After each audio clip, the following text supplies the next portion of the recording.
Hi everyone, I'm Farmer Hannah, and today I'll be showing you how to make Montana super bread with assistance from my very fluffy and obnoxious cat, Banks.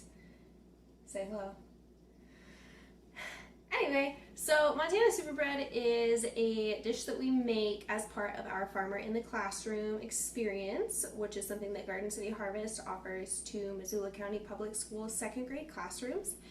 It is a program where we go into the classroom once a month during the off season, November to April, and we teach about food and farming with a focus on Montana. We try to bring the farm to the classroom during a time that we can't be farming outside and that kids don't get that outside experience on the farm or in our gardens. No thank you. Our 5 lessons for Farmer in the Classroom from November to March are apples, storage vegetables, wheat, honeybees, and cows, which are all important in Montana agriculture especially. And then April, like I said, is our review month. We taste something every month in Farmer in the Classroom, and the Montana Super Bread is our tasting for the month of April. It's a review of everything that we've learned, and so we try to incorporate that into our tasting as well. So for the super bread, it is a kind of quick bread. A quick bread is just a dish, a baked good that is baked and risen without yeast. It doesn't have time to rise. We use something else to leaven it. So in this case, we have baking powder and baking soda as our leavening. So it's different from, say, a sourdough or a yeast leavened bread. Oftentimes, quick breads are not really breads at all. They're more like cakes, so think of banana bread or zucchini bread. They lean towards the sweet side. They're not necessarily something that you would make a turkey sandwich on. So this is definitely a sweet treat, but it does incorporate some really healthy ingredients and nice local Montana foods if you can find them. So for our lessons incorporated in here, we have applesauce as one of our ingredients to incorporate the apple lesson. We have 2 ingredients from our storage vegetable lesson. We have pumpkin puree. You can use squash puree. You could use fresh squash and puree it too. And also carrots, so those are storage vegetables. From our wheat lesson, we are of course going to be using some flour, just regular all-purpose flour. From our bees lesson, we're going to be using honey. This is nice local honey. I think it's from Arlie Apiaries, which they sell at the Good Food Store. A little bit of milk from our cows lesson. Then we also will be incorporating some sunflower seeds. He's back. We'll also be incorporating some sunflower seeds because we talk a lot about seeds in teaching about food and farming and gardening. Obviously, they're a very important part of growing food. They're the beginning and the end of our food growing life cycle for all plants. So we'll be incorporating some of those at the end. Now I've got all of my ingredients measured out, and I'll show you how we're going to mix those together. Quick breads are really simple to make. We're going to essentially mix together all of our dry ingredients and then combine all of our wet ingredients and then bring those 2 together. So we'll just start with our dry ingredients. Here I have 1 3/4 cup of flour, a teaspoon each of baking powder and baking soda. Got 1.5 teaspoons of ground cinnamon. You could add other spices if you like them as well. You could add ginger, allspice, whatever you like. I'm also going to add a bit of kosher salt. This is a 1/2 teaspoon, but I realize that my sunflower seeds are lightly salted and I don't want this to be too salty, so I'm only going to add about 1/2 of this to the dry ingredients there. And then I'm going to combine these really, really well. When we mix the wet ingredients and the dry, it's going to be really important that we don't overmix the final batter, otherwise the cake will become really tough instead of light and fluffy. We don't really want the glutens to develop once the flour is mixed with liquids, so we're going to do a good job of incorporating all of the dry ingredients together really well first, and then also incorporating the wet ingredients together really well so that when we combine the 2, we don't have to overmix it. Alright, that looks good. Save that for later. Now we're going to go ahead and start mixing our wet ingredients. So here we have 1 cup of that squash or pumpkin puree. Now 1 can is actually more than a cup, so you can use it for other things, mix it into oatmeal, add it to yogurt, feed it to your pesky cat who hops on the counter for it. That's really his favorite. Okay, so now we're going to go ahead and add 1/3 of a cup of applesauce.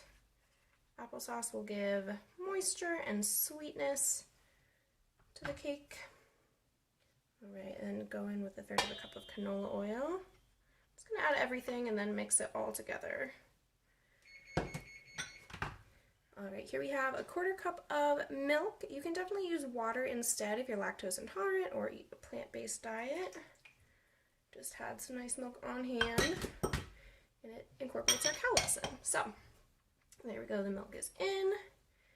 Go ahead and add 1/3 of a cup of shredded carrots. These have been shredded on the smaller holes of a box grater. That way it'll incorporate more evenly and distribute better into the batter than if it was big chunks. So, go ahead, add that. Okay, we'll add our honey.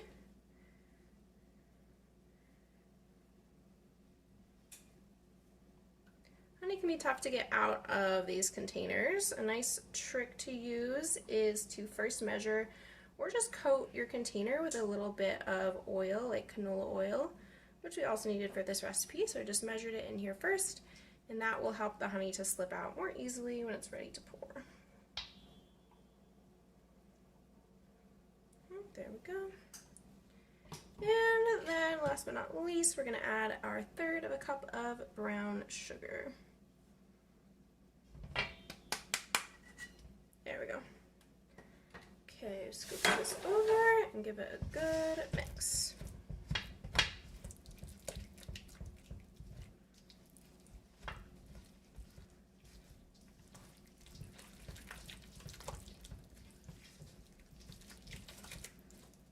Make sure to break up all that brown sugar.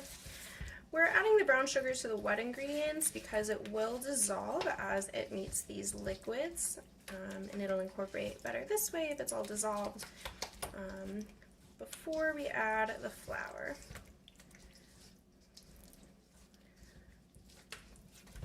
Okay, again, we want this really, really well incorporated because once we add the flour, we're only going to mix until it's just come together. We don't want to overmix it.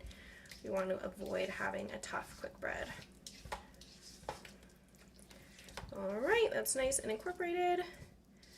It's got a nice spice smell from the cinnamon and a really sort of vegetal smell from the squash. It's going to be really delicious when it all comes together. So, now we have our dry ingredients mixed and our wet ingredients mixed. And now we're going to combine them, again, just until it's incorporated and the dough comes together.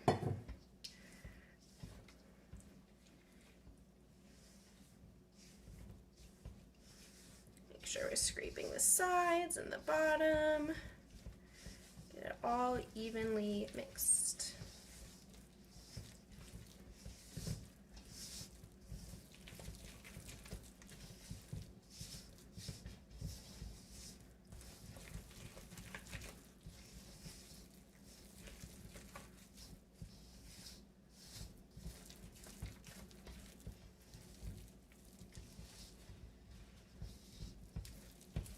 Alright, as soon as we don't see any more flour, we'll go ahead and put this into our prepared pan.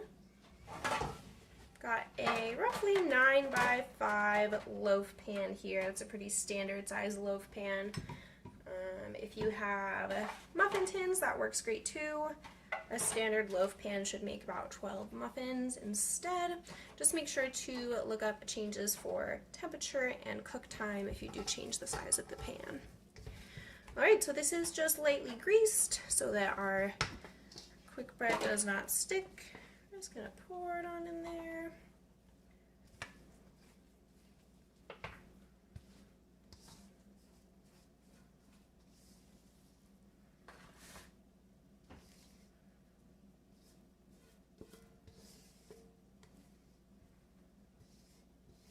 Alright, we're going to smooth out the top so that this bakes evenly.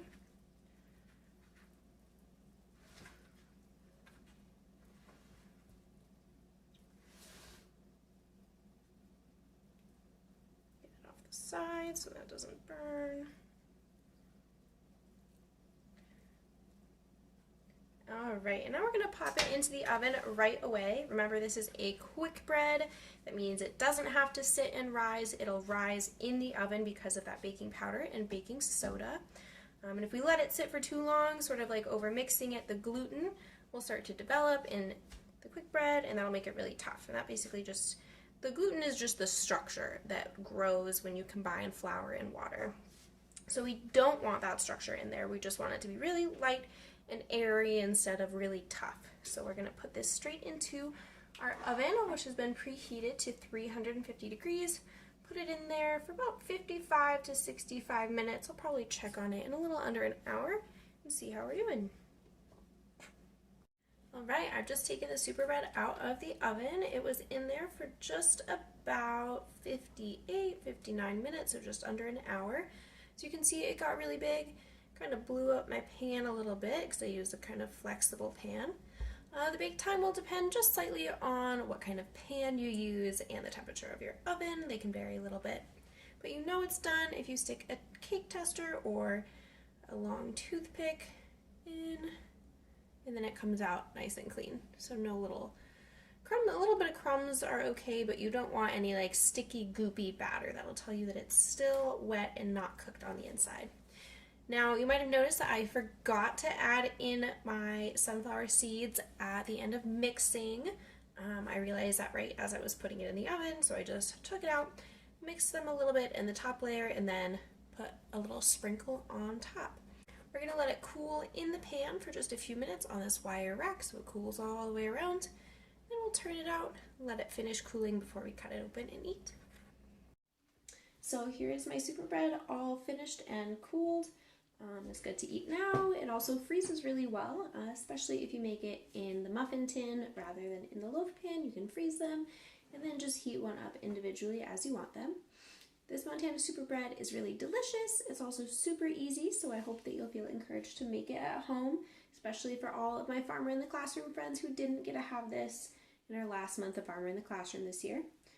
But I would encourage you to try to make it at home with your family. It's a really simple baking recipe. It's also really adaptable. If you don't have certain things on hand, like if you don't have honey, you can use sugar.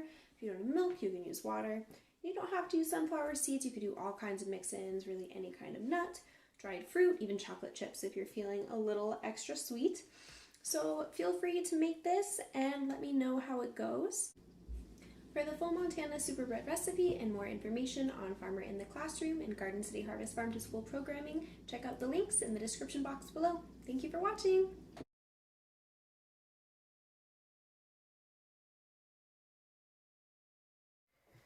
One thing that can be said for having a cat in the kitchen is he's an extra help with dishes. Gross. If you have any tips for keeping cats off your kitchen counter while you cook, please let me know.